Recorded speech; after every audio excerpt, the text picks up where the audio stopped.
যে ঠিকমতো দুবেলা খেতে পায় না তার সামনে নিজের জীবনের বিলাসিতার গল্প না করা, যার সন্তান নেই তার সামনে নিজের সন্তানকে নিয়ে কথা না বলা, সন্তানকে নিয়ে গর্ব না করা, যার স্বামী নেই তার সামনে নিজের স্বামীর আদর ভালোবাসা নিয়ে কথা না বলা, যার বাবা মা নেই তার সামনে নিজের বাবা মার ভালোবাসা স্নেহর কথা না বলা, হ্যাঁ, এই সবগুলোও একটা হিজাব। সেদিন ফেসবুক স্ক্রল করতে করতে একটা আপুর মেসেজ বা পোস্ট আমার চোখের সামনে পড়ে।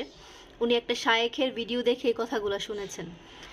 কথাগুলো আমাদেরকে কত কিছু শেখায়, তাই না? হিজাব মানে শুধু আপনার মাথা, বডি, ফেস কাভার করা না।